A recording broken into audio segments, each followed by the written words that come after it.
লাগবে না cream, condense milk আর না থাকবে কোনো রকম কুক করার ঝামেলা। তাতেই কিন্তু পারফেক্ট বানিয়ে নিতে পারবেন এই কোকোনাট কুলফি। বাড়িতেই একবার আজকের রেসিপির ভিডিও দেখলেই এই মুখে জল আনা কুলফিটি কিন্তু সত্যিই অসম্ভব টেস্টি, যেটার মধ্যে কিন্তু কোনো রকম ক্ষতিকর জিনিস আমি ইউজ করিনি। তাই এই গরমের মধ্যে মন প্রাণ শান্তি করার জন্যই কিন্তু অনুরোধ করব আজকের রেসিপির ভিডিওটি সম্পূর্ণ দেখার জন্য। সাথে অনুরোধ করব ইউটিউবে আমার হ্যাংলা মন চ্যানেলটিকে একটি সাবস্ক্রাইব করে দেওয়ার জন্য। সাথে একটি লাইক, কমেন্ট আর শেয়ার করে দেবেন প্লিজ, কারণ আপনাদের একটি সাবস্ক্রাইব আমাকে অনেক মোটিভেট করে এগিয়ে যাওয়ার জন্য। নমস্কার বন্ধুরা, আমি রাখি হ্যাংলা মনের আর একটি সুন্দর নতুন রেসিপির ভিডিওতে আপনাদের সকলকে স্বাগত জানাই। তো চলুন শুরু করে দিই আজকের রেসিপি।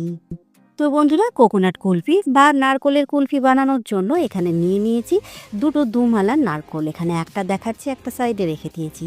দুমালা বলতে আপনারা তো বুঝতেই পারছেন, একদমই কিন্তু নারকলের পাতলা শাঁস হওয়া অবস্থার নারকলটা। আর এখন এই নারকলটাকে সুন্দর করে ভেঙে নেব। নারকল ভেঙে নিয়েছি, আর ভেঙে কিন্তু জলটা সুন্দরভাবে বের করে নিয়ে সেভ করে রাখতে হবে, কারণ জলটা ইউজ করব এই কুলফির মধ্যে। আর আপনাদের ভেঙে দেখিয়ে দিই এই নারকলটা। দেখুন, দেখলেই বুঝতে পারবেন ডাবের ভিতরে যে শাঁসটা হয় পাতলা, সেটাই। এটা কিন্তু নারকল নয়। আর খুব সহজেই বাজারে এই নারকল কিনতে পাওয়া যায়।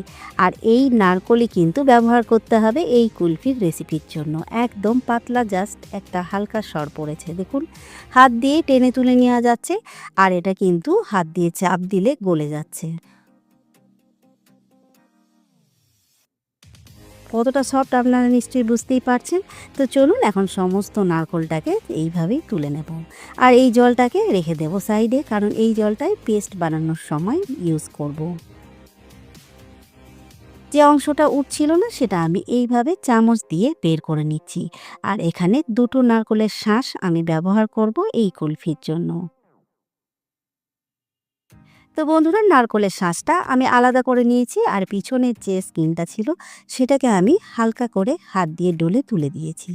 দেখুন কতটা সফট আর একদমই কিন্তু ক্রিমি। দেখে যতটা ভালো লাগছে, এর টেস্টও কিন্তু অনেক ভালো, সেটা তো আপনারা জানেনই।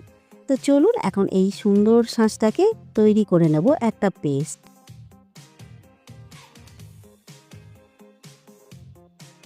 তো বন্ধুরা, এখন তৈরি করে নেব কোকোনাট কুলফির জন্য মিশ্রণটা। তার জন্য নিয়ে নিয়েছি একটা মিক্সি জার, আর এর মধ্যেই কিন্তু অ্যাড করে দেব তুলে রাখা নারকলগুলো। সাথে মিষ্টির জন্য এর মধ্যে দিয়ে নিচ্ছি 50 গ্রাম চিনি। আর আপনারা চাইলে আরও স্বাস্থ্যকর বানানোর জন্য কিন্তু এর মধ্যে মিষ্টিও ইউজ করতে পারেন। সাথে ফ্লেভারের জন্য দিয়ে নিলাম 7 থেকে 8টা ছোট এলাচ। আর এখন এর মধ্যে দিয়ে নেব অল্প একটু কালার আর ফ্লেভারের জন্যই কিছু কেশরের ধাগা। এই কেশরের জন্য কিন্তু হালকা একটা টেস্ট আনবে আর হালকা একটা কালারও। আর এর মধ্যে অ্যাড করে দিচ্ছি এখন 18 থেকে 20টা কাজু আর 18 থেকে 20টা অ্যালমন্ড, যেটা আমি আধ ঘন্টার জন্য ভিজিয়ে রেখেছিলাম দুধে। আর এখানে কিন্তু মনে রাখবেন, অ্যালমন্ডের যে খোসাটা হয় সেটা আমি তুলে নিয়েছি। এখন সমস্ত কিছু একসাথে একটা সুন্দর পেস্ট তৈরি করে নেব। তো বন্ধুরা, সুন্দর করে পেস্ট তৈরি করে নিয়েছি সমস্ত উপকরণের। আর এখানে দেখে নিশ্চয়ই বুঝতেই পারছেন কতটা সুন্দর ক্রিমি একটা পেস্ট এখানে রেডি হয়েছে।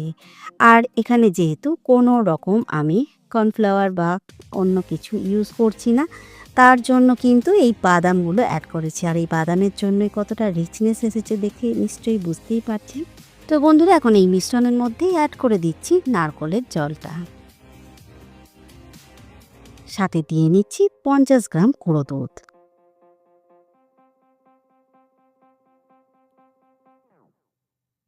আর এখন আবারও সুন্দর করে সমস্ত উপকরণ একবার মিক্স করে নেব। তো দেখুন, এখানে সুন্দর করে মিক্স করে নিয়েছি। আর এখন কিন্তু কুলফির মিশ্রণ ফাইনালি রেডি। দারুণ সুন্দর একটা ক্রিমি মিশ্রণ আমরা রেডি করে নিয়েছি। আর এইভাবে তৈরি করলে কিন্তু এই কুলফির স্বাদ মুখ থেকে একদমই যাবে না। অসম্ভব টেস্টি আর একদমই কিন্তু স্বাস্থ্যকর। তো চলুন এখন এই মিশ্রণটাকে কিন্তু একবার ভালো করে ছেঁকে নেব, যাতে এলাচের যে খোসাগুলো ছিল সেটা বের হয়ে যায়। তার জন্য আমি এখানে নিয়েছি একটা বোল, আর এর মধ্যেই ছেঁকে নেব মিশ্রণটা।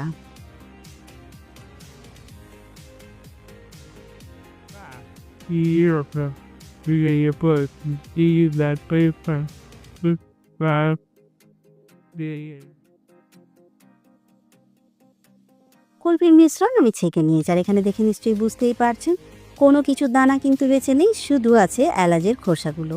তো চলুন, এখন কুলফির মিশ্রণ একদম রেডি। এখন এই কুলফির স্বাদ আরও এনহ্যান্স করার জন্যই কিন্তু এর মধ্যে দেব একটা সিক্রেট ইনগ্রেডিয়েন্টস, যেটা কিন্তু আপনারা অনেকেই হয়তো জানেন না। অল্প একটু নুন, অল্প বলতে একদমই 1 চিমটে। আর এই নুনের কারণেই কিন্তু একদম কুলফির স্বাদ হবে বাজারের মতোই। তো চলুন, খুব ভালো করে এখন নুনটা মিক্স করব। আর সাথে আপনাদের বলে রাখি বন্ধুরা, যে কোনো মিষ্টির জিনিস বানাতে গেলেই অল্প 1 চিমটে নুন দিলে তার স্বাদ কিন্তু আরও দ্বিগুণ হয়। তাই এটাই দেখবেন করে, খুব ভালো লাগবে। তো চলুন, সুন্দর করে নুন মিক্স করে নিয়েছি, আর এখন কিন্তু কুলফির মিশ্রণ একদম রেডি। আর এখন এই মিশ্রণটাকে ট্রান্সফার করে নেব কুলফির মোল্ডের মধ্যে। এখানে আমি নিয়ে নিয়েছি কুলফির মোল্ড, আর এরকম মোল্ড থাকলে আপনারা এটা ইউজ করবেন, বা যেরকমই কুলফির মোল্ড থাকুন সেটাই ব্যবহার করবেন। এখন অ্যাড করে দিচ্ছি এর মধ্যে কুলফির মিশ্রণটা অ্যাড করে দিয়েছি, আর এখন ক্যাপগুলো বন্ধ করে দেব। অ্যাড করে দেব আইসক্রিম স্টিক। তো চলুন, কুলফি একদম রেডি সেট হতে দেওয়ার জন্য। তো চলুন, এখন 7 থেকে 8 ঘন্টার জন্য সেট হতে দেব ডিপ ফ্রিজারের মধ্যে।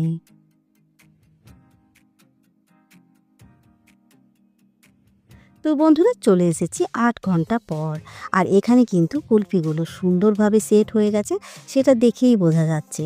তো চলুন, এখন বের করে দেখে নিই কুলফিটা আদৌ কতটা সুন্দর সেট হলো।